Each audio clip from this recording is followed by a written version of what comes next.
So it's about 5:30, and that's 2 or maybe 3 nights in a row now where I fell asleep editing or uploading the vlog, waiting for it to upload and just watching it. It was I guess around midnight. Um, I've been up for um, a little more than an hour, so I didn't actually get a lot of sleep. I just kind of passed out for a bit.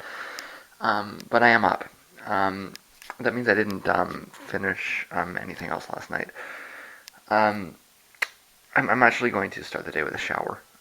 It's been quite some time, and it's getting to the point where I'm starting to question the healthiness of waiting any longer. I also have I have a better bounds on what it is I need to get done now, so I can kind of plan around it more. It's raining today, so there will not be a headphone run today. Tomorrow's the 22nd, so I mean I would guess that the money's already there. But I mean I'll check before I go tomorrow. There should be no question that it's there tomorrow. And I'll do headphones and groceries tomorrow. Shower today, and I do expect to get most of the way done today, and the rest of it done tomorrow. And actually, I should take note that it is the solstice.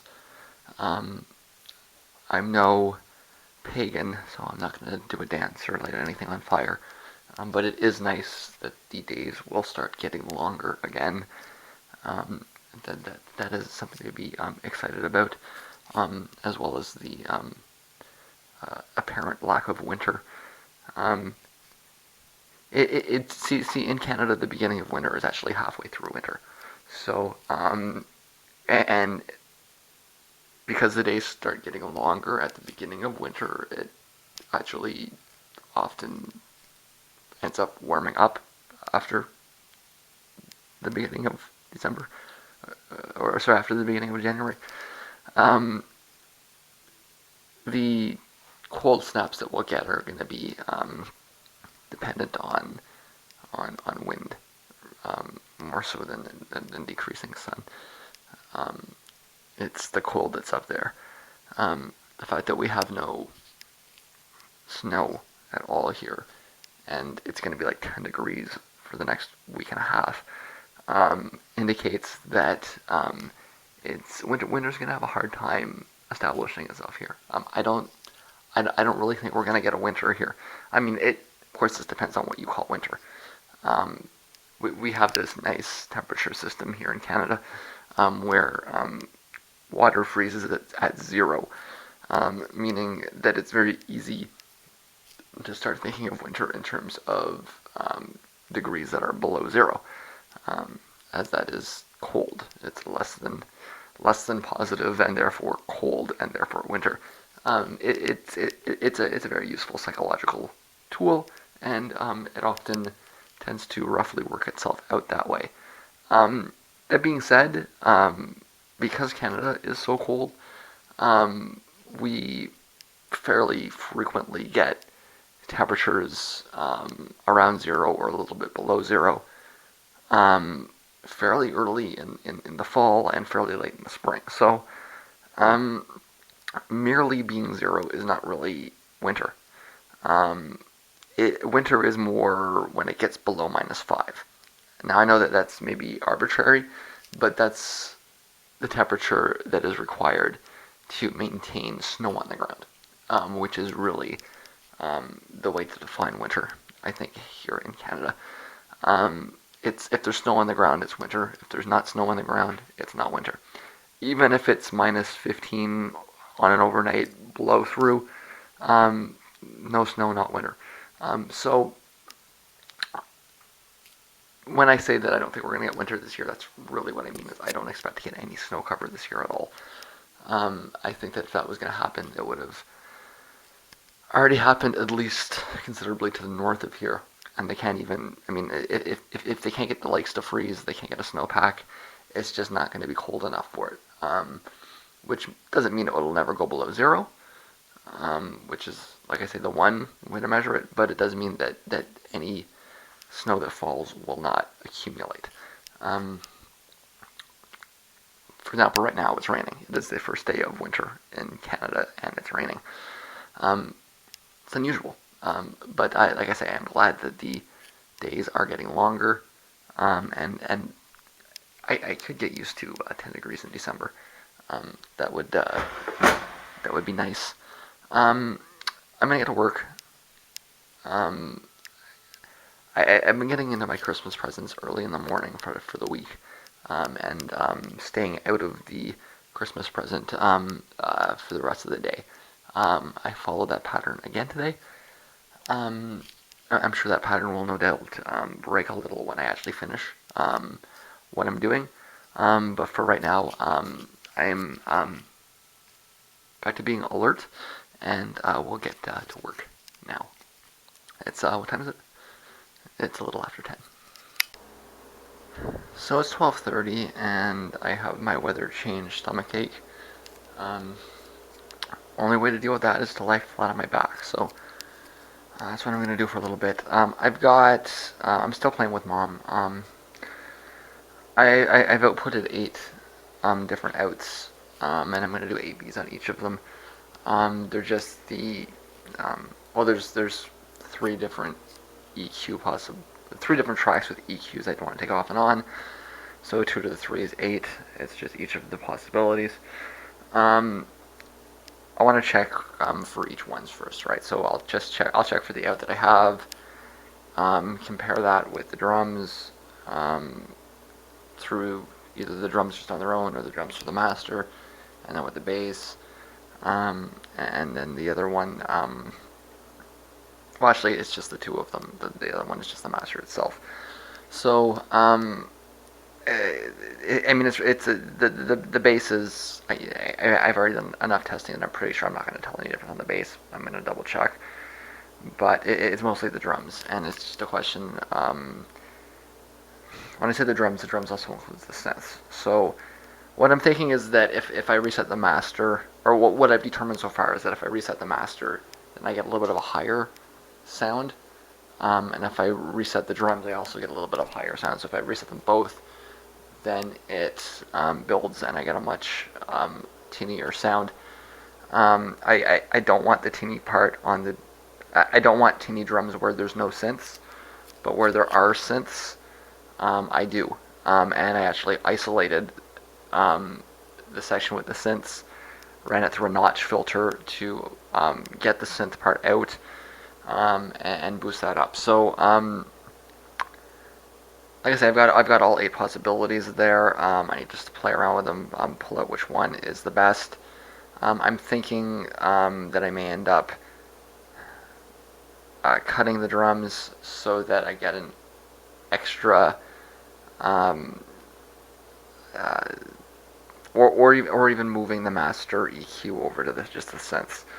I need to figure out the combination for each of the tracks that I want first, and then try to produce it in the best way. So this is mixing. This is the first one that's not done yet. I think that viewless, I probably will just have to reset everything, and that will be what I want, kind of thing. But this one I'm not sure. I'm thinking that what I probably did was I probably had reset everything. Like I probably had everything live, including the master, and then when I reopened it, the only thing I touched was the guitars. I can tell that through timestamps. Meaning that I had mixed everything relative to a guitar EQ. Okay, so I had mixed it, it sounded good, I put it down, I got something to eat or something, I came back up, and the guitars, I wasn't getting enough high end. So I figured I just need to remix this a little bit. So the actual mix that I had was with a different EQ on the guitar.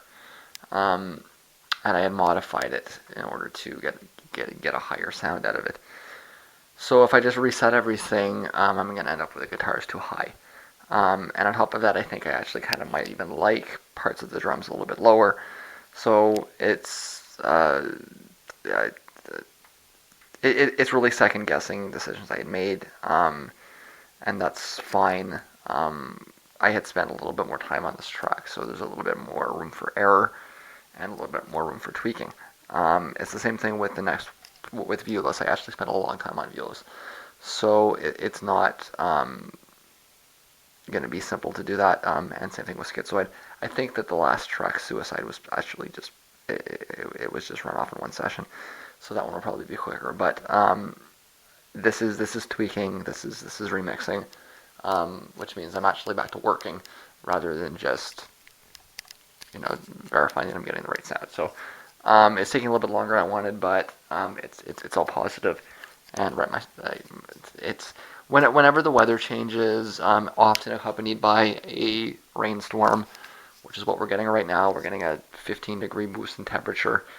It's been about that over the last 48 hours. And a rainstorm comes in, it's just my stomach just knots itself out. So the only way to deal with it, I know this from years of experience, the only way to deal with it is lie down. So that's what I'm doing. So it's 4:30 and it looks like I'm starting this day over again. I know somebody is going to label my Christmas present, but it's not that. I did fall asleep for a few hours, but and had it not lied down, I probably would not have. But I mean, it was the stomach issue. I know that in itself sounds very strange, but it's very regular. These shifts in the weather routinely wreak havoc on my stomach. I've been to doctors and they tell me I'm insane, and I don't really. I mean, it's not like it doesn't have any long-term effects or anything. It's just it's immobilizing for a few hours. It used to happen just around it is the solstice. Maybe it's even the moon. I don't know. And I've just got a false positive with the weather. But it is. I mean, I can at least understand how I might be reacting to changes in atmospheric pressure if it has to do with the weather. I think maybe the idea that I'm reacting to gravity or perturbations in gravity is a little bit less likely. But regardless, there seems to be some kind of cause and effect that is outside of what science would claim is likely to be felt. I'm sure I could measure an effect from the moon, and I'm sure I could measure some effect from pressure, but the idea that I would feel it is not something that is understood at the moment. But the empirical evidence is fairly clear. There is some atmospheric issue that bothers my stomach. This has been happening for 20 years, so it's not recent. It's not unexpected, but it did. I did lose. I guess 4 hours. I didn't sleep much last night anyway, so I guess it kind of works itself out. I'll have to see if this means I have a later night or not. I think it probably does, but we'll find out. It's about 7:30. I just stopped to make some coffee. I have I made some progress here. The bass you can't hear it. It's a very mild null. A very mild difference, and it's not noticeable. The drums seem to, I think I pointed this out before, but they seem to have a more noticeable effect on the guitars.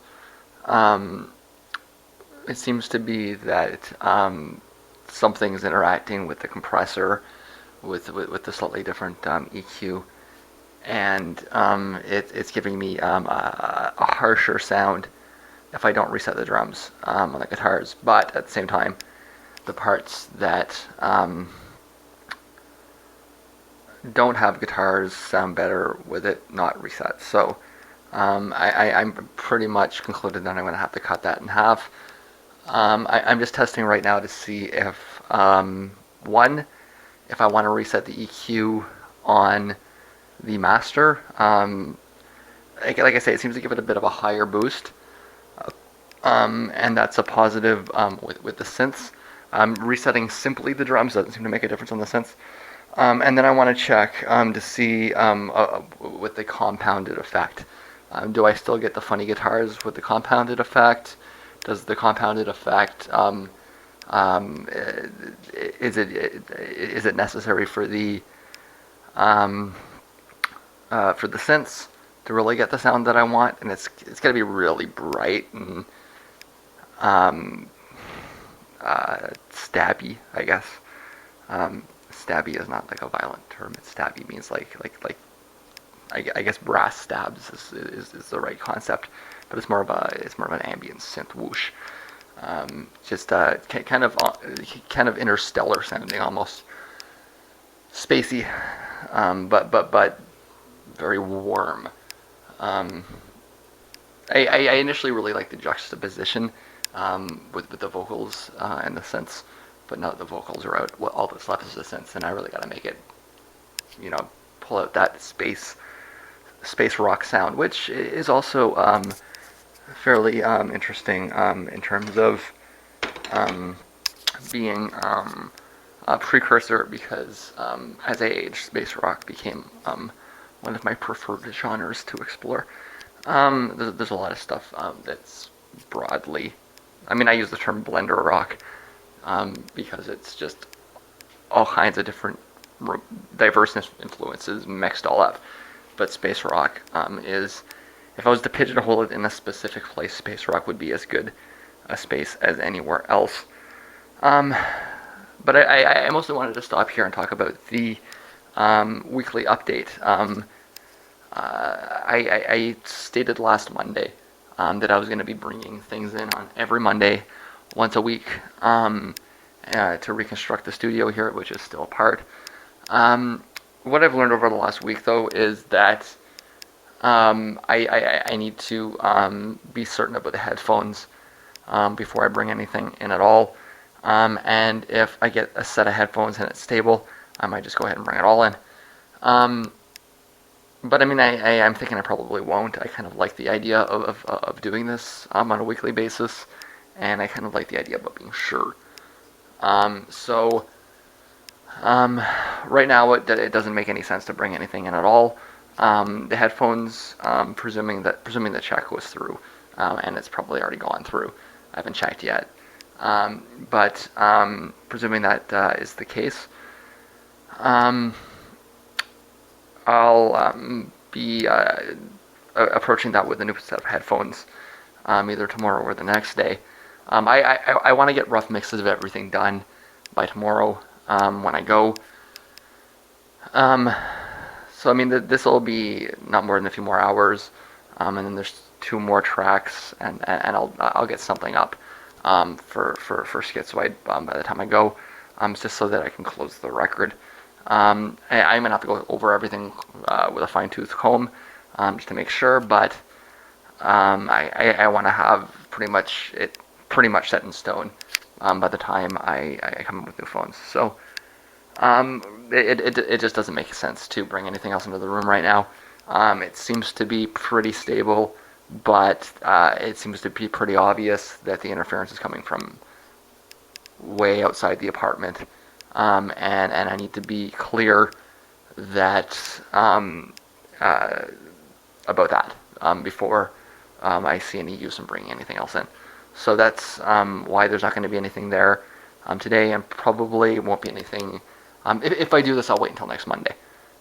So it's basically just a skipped week as far as that's concerned. Just it wouldn't make sense for the moment. So I just walked outside, and there were 4 feral cats seemingly ringing me in to the front door. I chased one of them off, making some noise. 2 of them went afterwards, and the last one didn't budge.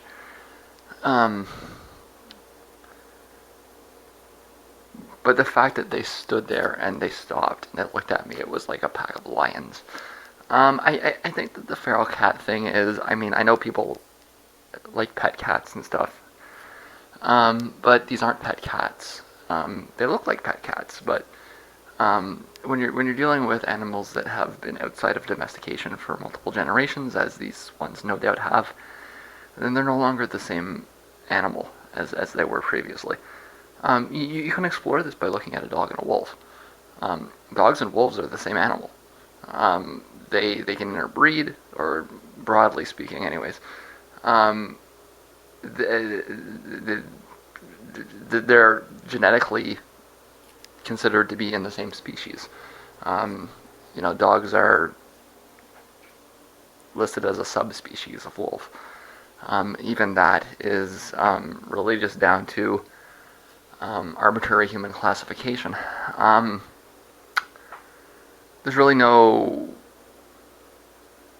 basis for saying a dog and a wolf are different things. So, but I mean, behaviorally, they're very different, based on how they're raised, and no doubt certain alleles that code for certain behaviors are expressed differently. But it's not enough for a different species classification.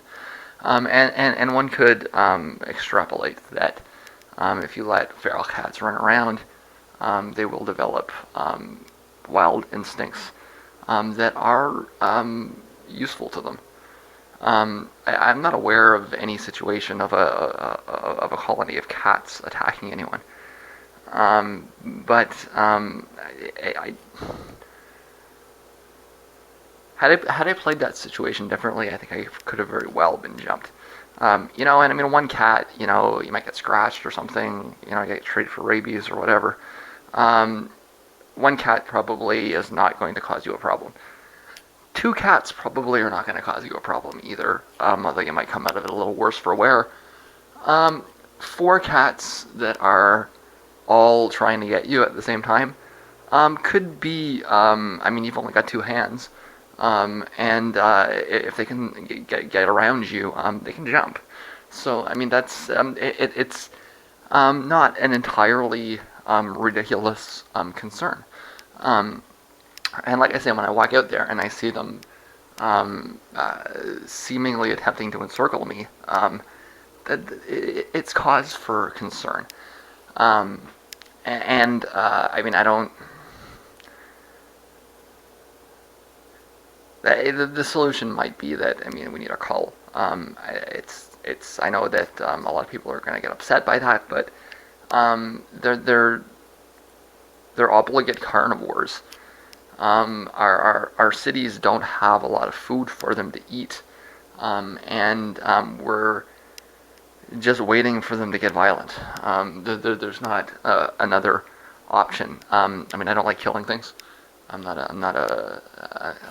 a fairly reasonable person when it comes to these sorts of things. I don't generally support culls. I would support them with pigeons, because pigeon droppings are disgusting things, and there's really no benefit to having pigeons flying around. And I think I would support a cull of feral cats in urban areas for that reason. Like I say, if it comes down to it, it's us or them kind of thing. I mean, there's some people you'll talk to that wanna. I've read multiple articles suggesting people wanting to reintroduce tigers to or lions to North America. It's just like, what the hell are you thinking? Like, you really want lions in Arizona? Like, I got enough things to worry about besides getting eaten by a lion. It certainly would keep me out of that area. I mean, I would never even think about going to somewhere like Africa or India, just because, I mean, there's wild animals there, damn it, and they will eat you if they can. So, it's one of the,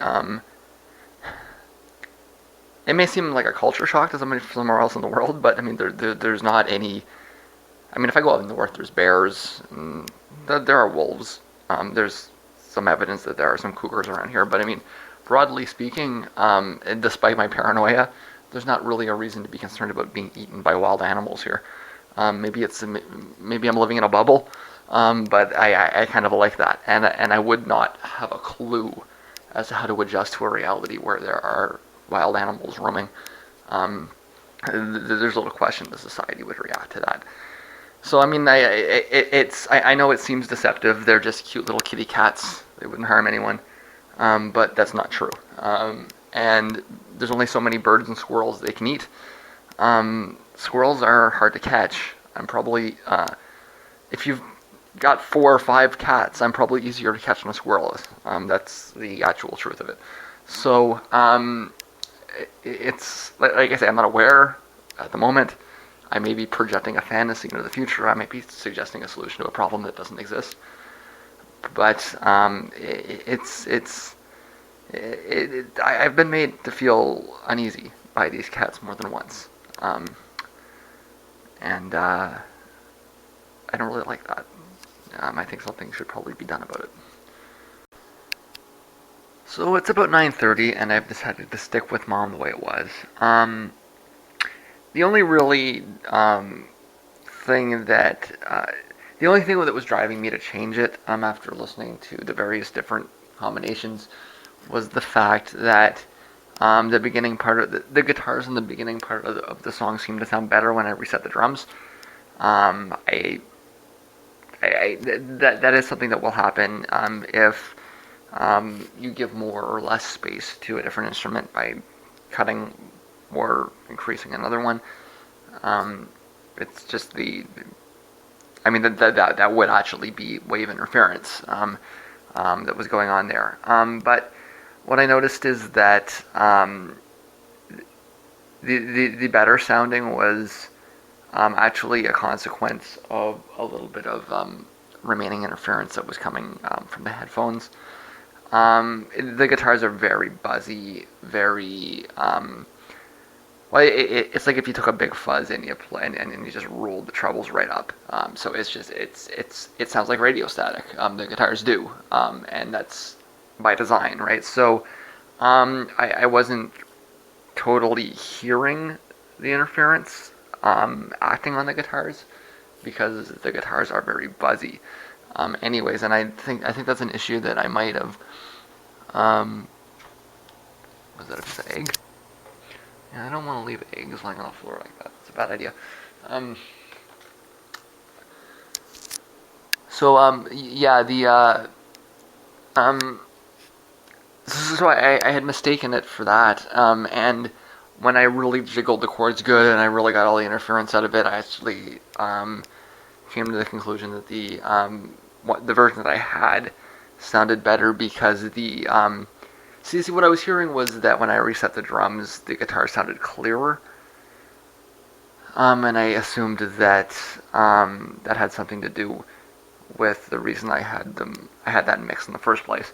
But when I jiggled all the static out of the phones, the extra distortion on the initial mix that I had started to come more into focus, and I started getting a smoother buzz saw on the guitars, which is what I was trying to mix in. So it sounded better in the first place. I'm glad I went through that process because now it's done. I'm not worrying about it. I did an initial preview of the next track. I just outputted it all with everything reset, and there's no bottom end on it, which is frustrating because the whole song was mixed around the bottom end. And I remember that. I remember mixing it and then waking up the next morning and saying, where's the bottom end? It sounds all fuzzy and out of focus. So I don't know what I'm going to have to do to bring that back, but that's going to be a little bit more of a challenge. I figured the reason I'm getting a bit of interference at the moment is because it is peak period. It's 9:30. I have been mixing in the evening.